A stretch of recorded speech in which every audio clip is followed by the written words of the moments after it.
আচ্ছা, আমি একটা জিনিস দেখাই। এখানে দেখেন, এই যে ফার্মটা দেখতেছেন, এই টোটাল শেডটা বড় শেড, সুন্দর শেড।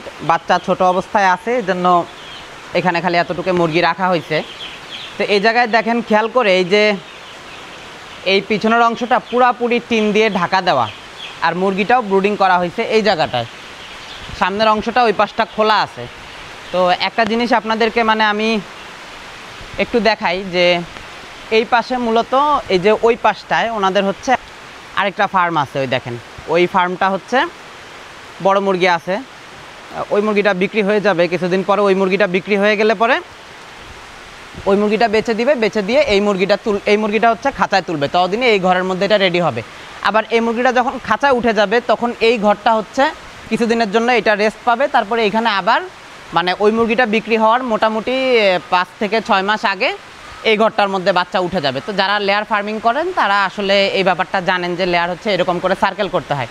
তো এখানে যে ব্রুডিং করছে, এই ব্রুডিংয়ের জন্য এখানে ব্যাপারটা কী হয়েছে, এই পিছনের অংশটা ঢাকা দেওয়া। হ্যাঁ, তার তো খোলা ছিল ওই পাশের অংশটা, ওই সাইডের অংশটা হচ্ছে গিয়ে তার খোলা ছিল। ওইদিকে যদি ব্রুডিংটা করতো তাহলে ভালো হতো, কিন্তু ওই পাশে যেহেতু মুরগি আছে এই জন্য এই পাশে ব্রুডিং করা হয়েছে।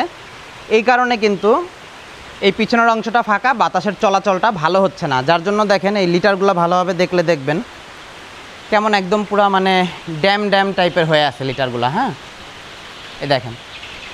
আর আমি যে এখানে আমি যে এই জায়গাটায় দাঁড়ায় আছি, এখানে দাঁড়ায়ও কিন্তু আমি একটা লিটারের মানে বাজে একটা দুর্গন্ধ পাইতেছি।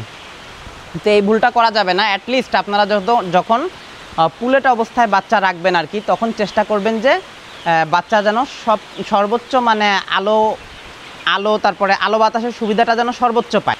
এটা যদি এনশিওর না করতে পারেন তাহলে কিন্তু ভালো আসলে ওইখান থেকে আপনি ভালো মুরগি বানাইতে পারবেন না। দেখবেন যে মুরগির সাইজ ছোট হচ্ছে, ওজন কম আসতেছে, ছোট বড় হয়ে যাচ্ছে, এই প্রবলেমগুলো হচ্ছে। আর এই যে আরেকটা ব্যাপার দেখেন, এই যে বৃষ্টি হইতেছে এর মধ্যে এই লিটারগুলো কীরকম ড্যাম হয়ে গেছে। হ্যাঁ, মুরগিগুলো আবার দেখেন এক জায়গায় জড়ো হইতেছে।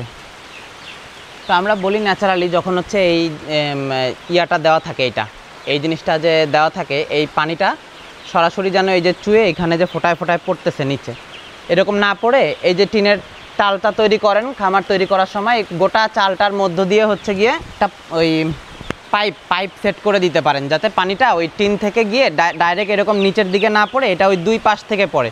ওই পাশের দিক থেকে একটা পড়লো আর এই পাশের দিক থেকে আরেকটা পড়লো, এরকম দুই মাথা দিয়ে যেন পড়ে। এই অপশনটা করলে ভালো হবে।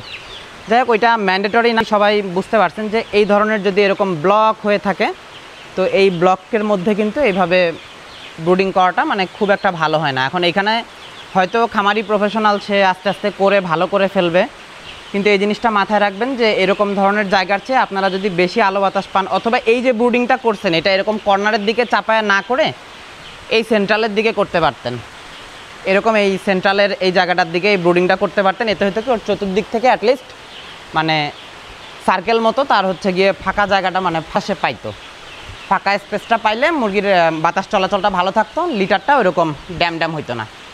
তো আশা করা যায় এই টিপসটা সবার ভালো লাগবে। সবাই বুঝতে পারছেন। ভালো থাকবেন। Happy farming.